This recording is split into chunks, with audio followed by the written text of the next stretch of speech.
យុវជនដែលគាត់គ្រាន់តែការពារនៅធនធានធម្មជាតិក្រុមមេដាធម្មជាតិត្រូវបានគេចាប់ដាក់គុកត្រូវបានគេដាក់គុករាប់ឆ្នាំជាក់ស្ដែងយុវជនដែលគាត់កើតចេញពីគណៈបកដែលប្រកាន់លទ្ធិប្រជាធិបតេយ្យកើតចេញពីទឹកចិត្តក្នុងនាមជាយុវជនខ្មែរចង់ឃើញប្រទេសកម្ពុជាចង់ឃើញរបបកម្ពុជា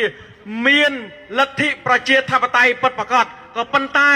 អ្វីដែលអស់សង្ឃឹមនោះតាំងពីឪរហូតដល់កូនឥឡូវនេះបច្ចុប្បន្ននេះដែលដឹកនាំដោយលោកហ៊ុនម៉ាណែតដែលលោកហ៊ុនម៉ាណែតដែលត្រូវជាកូនលោកហ៊ុនសែន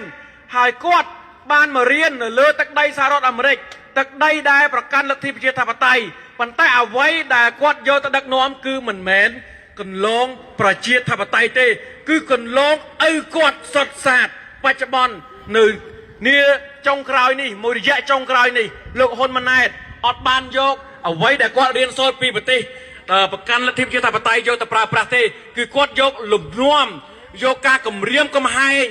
យករឿងមិនពិតមកលៀបពណ៌មកញុះញង់មកចោទប្រកាន់មកឌឺដងដាក់បងប្អូនខ្មែរដាក់ប្រជាពលរដ្ឋខ្មែរដាក់អ្នកតស៊ូខ្មែរនេះឬដែលហៅថាមេដឹកនាំបន្តត្រកូលរបស់លោកហ៊ុនសែននេះឬដែលជាយុវជនចំនួនថ្មីរបស់គណៈបកប្រជាជនពួកយើងអត់ចង់ឃើញទេពួកយើងដែលជាយុវជន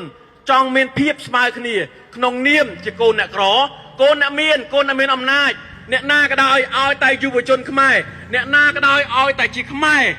ចូលរួមដើម្បីលទ្ធិប្រជាធិបតេយ្យចូលរួមដើម្បីយុត្តិធម៌ចូលរួមដើម្បីសេរីភាពសូមឲ្យលោកហ៊ុនសែននិងលោកហ៊ុនម៉ាណែត